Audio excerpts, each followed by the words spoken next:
Hello everybody, in today's video I want to talk about why my tiny house is now legally parked. I get asked this question a lot, so I'm going to hopefully answer as best as I can. I'm going to say that I am not a planning officer in any way, so I'm just going to explain my experiences of having a tiny house and trying to park it in the UK, more specifically England, which has not been the easiest of journeys. I'm going to add that this book has been really useful. Anyone looking to have a go at anything involving rural planning advice, this book has been really valuable. I'm going to give a bit of history about the tiny house first and the two locations prior to where it is now. It is currently parked in its third location and this one is now legal. You could live in it. So my tiny house journey began back in, I think, the end of 2020. I got this trailer with the frame. I originally purchased the trailer on its own, but due to various delays, the company offered me the trailer with the frame and this floor already built. And looking back, I'm glad that I accepted that offer, given the price of wood nowadays. The tiny house was parked on my friend's land, which was unfortunately in a national park in England. So planning laws differ. Normally it's the council oversees all the planning applications in the area. In a national park, where I was, this fell on the National Park Authority, and where the tiny house was situated, my friend had already applied for planning permission with the little building next to the tiny house. This had been declined, so that kind of made it trickier in the end for my tiny house to be there. When I first put the tiny house there, I didn't see any problems arriving, and this was because I wasn't planning to live on the tiny house.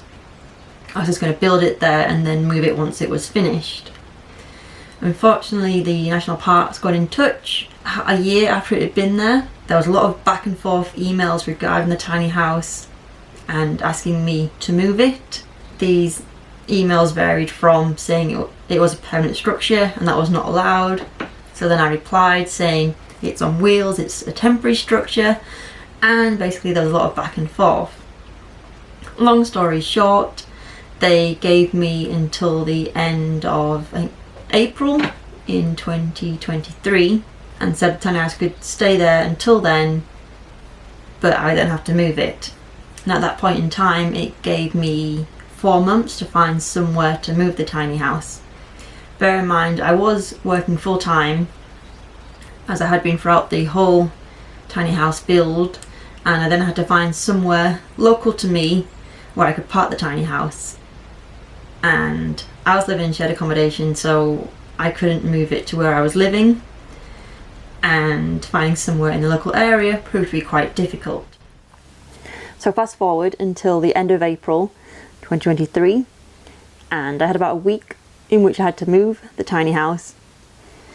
I hadn't found anywhere by this point, but very luckily a local got in touch and said very kindly that I could park it on his land.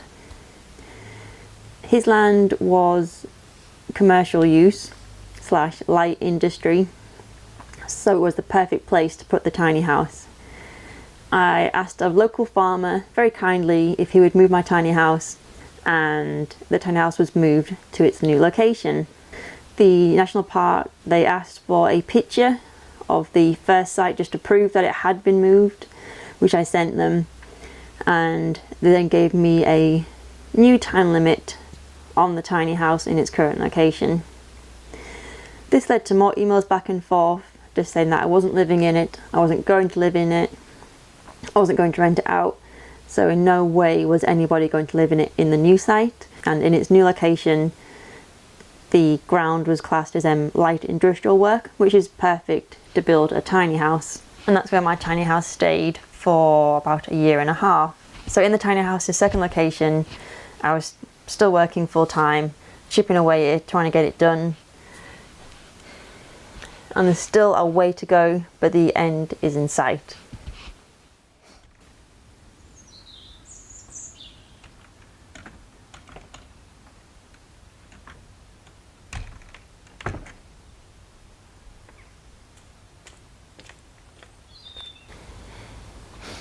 And here's my tiny house in all its glory. Where it stands now, it is legally parked, which feels great to say. This is because it falls within the curtilage of a residential building. So in the eyes of the law, a tiny house is seen as a caravan, and you can live in a caravan as long as it falls within the curtilage boundary of a residential building. So in my case, my tiny house falls within the curtilage of Max's house, which feels great to say that the tiny house is now legal. The curtilage boundaries varies from house to house. Some can include the garden, some don't. So it completely depends on the boundary setup for the dwelling.